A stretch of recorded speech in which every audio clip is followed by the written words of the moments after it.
It's been almost 2 years since an EF2 tornado tore through Rogers, leaving many homes, businesses, and city buildings in a park destroyed.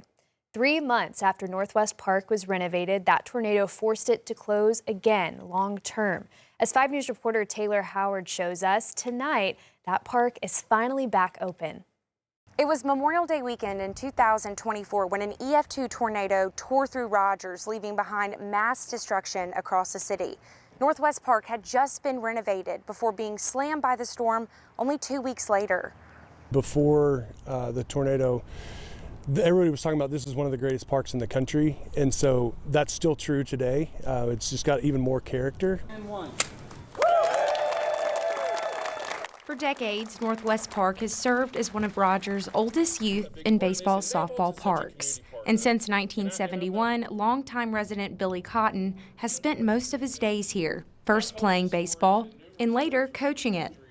Yeah, it's home. It has been for over 50 years. City leaders say $26 million was spent rebuilding the park after the storm. But after the tornado, Cotton says the place that shaped generations of players looked almost unrecognizable. Stuff scattered everywhere, so yeah, it's just heart-wrenching to look at it. But what stood out most to him was the way the community came together. It signified that there's a lot of good left in the world, and we came together, this entire city came together like a big family. The park is now back to hosting practices and games each week. We've got about 80 practices and games scheduled every week here. And for Cotton, seeing kids back on the fields again means everything to him. Are you proud? I'm tickled to death. Yep. Northwest Park is one of the final major facilities to reopen after the tornado. The Rogers Public Library is also set to reopen on Saturday. In Rogers, covering news where you live, Taylor Howard, 5 News.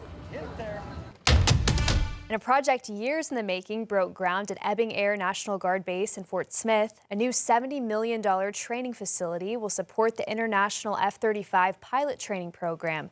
New additions include similar training facilities and a larger air hangar. Pilots from Singapore and Finland are already training at the base. German pilots are expected to arrive later this year. The training center is expected to open within the next 18 to 24 months. Meanwhile, another historic day at the Arkansas State Capitol after Governor Sanders signed another round of tax cuts. It will lower the state's top individual income tax rate from 3.9 to 3.7%, alongside the top corporate rate from 4.3 to 4.1%. Supporters say Arkansas can afford it and taxpayers should keep more of their money. But people like Bobby Howard with Arkansas Appleseed say the benefit is not spread evenly. A middle-income Arkansas family of 4 can expect to see something like $50 total benefit from these tax cuts. Arkansans who make less than $25,000 will see no benefit from these tax cuts. So about 80% of the financial benefit of these tax cuts will go to the top 20% of earners in Arkansas. The personal income tax cut is retroactive to January 1st. The corporate tax cut takes effect next year. Meanwhile, at the state capitol, a hearing was held to discuss the death at a State Department of Human Services care facility. You remember we told you back in September, Zachary Moore of Greenwood died after being chemically injected during an incident with DHS employees. 12 workers have since been fired from the Southeast Center. 6 now face manslaughter and neglect charges. Today, lawmakers in DHS discussed how to prevent this from ever happening again. DHS leaders say they hired an outside consultant to review procedures, and they hope to have the review complete later this summer. Moore's mother, Angela Stevens, spoke at the meeting and urged leaders to make changes. Zachary paid the price for this to be noticed. So what's going to come of it? Is his death in vain? How can I help y'all understand and help for the next Zachary not to go through this? A $725,000 settlement payment from the state last month. A full recap of today's hearing and the entire case can be found on our website at 5newsonline.com. In Fayetteville, a 19-year-old has pled not guilty to rape charges in connection with an incident at a U of A fraternity house. Crew Cavern is accused of strangling and raping a woman in March at the Kappa Sigma house. He also faces aggravated assault and third-degree battery charges. Cavern has denied the accusations and claims that the interaction was consensual. A judge has prohibited him from setting foot on campus and from contacting the alleged victim. No trial date has been set. In Oklahoma, a suspect has been arrested in connection to the mass shooting at Arcadia Lake in Edmond. 18-year-old Jalen Davis was taken into custody today by Oklahoma County authorities. He's accused of being the primary aggressor during that shooting that led to an 18-year-old woman killed and 23 people injured. Witnesses identified Davis as a shooter, and police later recovered ammunition from his home that was matched to the scene. Police also say the incident was now a gang-related dispute. Davis faces assault and battery with a deadly weapon charges. His bond is set at $1 million. We're hearing from the Worcester police chief for the first time since a shooting during a standoff last month that sent him to the hospital and killed a LaFleur County deputy. Chief Andy Thompson was shot after police responded to a welfare check on April 19th. He says he's thankful to be alive, but keeps reliving the chaos of that day. Thompson says after he was shot, he laid on the ground for half an hour before he could get an ambulance. It hit my gun, my AR, caught my taser, threw my vest out into my vest, and then we figured come back in and then come back out, and then it stayed in my vest.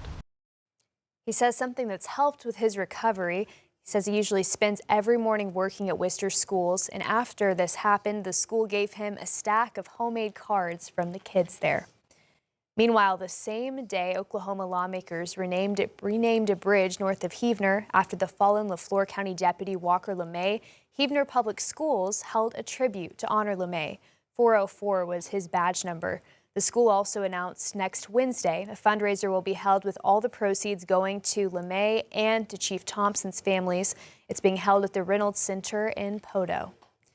Siloam Springs Board of Directors has upheld the decision to ban a subdivision from being built next to the municipal airport.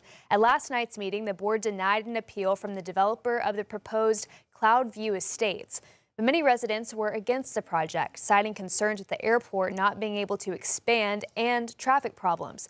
The Planning Commission also agreed and said there were multiple reasons the project should not go through. So number one is that the project does not comply with local regulations for subdivision development. That's the state law, federal law, or local laws. Number two is not located within a zoning district, which would be permitted use by right for a proposal. The board discussed sending it back to the Planning Commission for further talks, but a motion failed. The board members denied the permit in a 4-3 vote.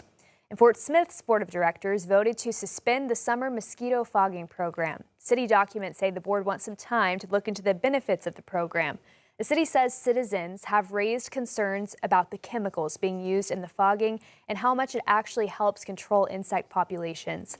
The city will explore alternatives while keeping one part of the program so that there's not a pause in keeping mosquitoes under control. Our larvicide pellet program where people can call and get free mosquito larvicide to control mosquito populations on their property. They're little pellets that they can put in standing water that controls mosquitoes before they ever even hatch. The city must have a plan ready to go for this by June 16th. Meanwhile, the Parks Department has closed down the bathrooms indefinitely at Tillis Park after a vandalism incident. A meter head was damaged, and the city says this could take weeks to repair. Graffiti was also found all over the bathroom. The city's asking residents to help protect shared spaces like park restrooms and help make sure time and money is not being wasted.